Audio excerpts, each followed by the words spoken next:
Help అవుతుందేమో, అంటే new Born babies ఎవరైనా ఉంటే వాళ్ళకి హెల్ప్ అవుతుందేమో అని చెప్పి చెప్తున్న వీడియోలని. నా బంగారు తల్లిని అయితే రెడీ చేసేసాను. అండ్ ఇక్కడ చూపిస్తున్న ఇంగ్రీడియంట్స్ కావాల్సినవి అన్నమాట. ఇవన్నీ 1 బై 1 వేయించుకొని పక్కన పెట్టుకోవాలి. చల్లగా అయిన తర్వాత మిక్సీ పట్టుకోవాలి. ఒకసారి అయితే ట్రై చేయండి, పడుతుందంటే కంటిన్యూ చేయండి, పడకపోతే వెంటనే స్కిప్ చేసేసేయండి. అండ్ మిక్సీ పెట్టిన తర్వాత మొత్తం జల్లించుకోవాలి, కొంచెం కూడా మరుగు లేకుండా జల్లించుకోండి. ఇంకా మా అమ్మాయి అయితే పాపం నా కోసం, అంటే నాకు పాలు పడడం కోసం ఎవరు ఏది చెప్తే అది చేస్తుంది. పప్పాయి కర్రీ చేసింది, చాలా బాగుంది టేస్ట్ అయితే, ఫస్ట్ టైం చేస్తున్నా.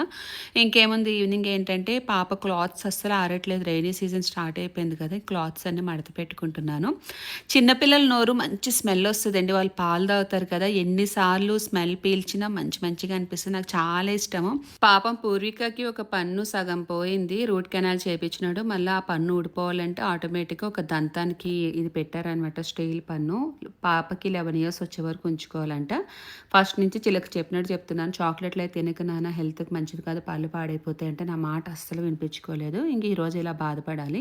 పిల్లలకి ఎంత చెప్పినా అర్థం కాదండి, వాళ్ళు ఫేస్ చేసే వరకు ఏదైనా బాధ మనకి. That's for mini vlog.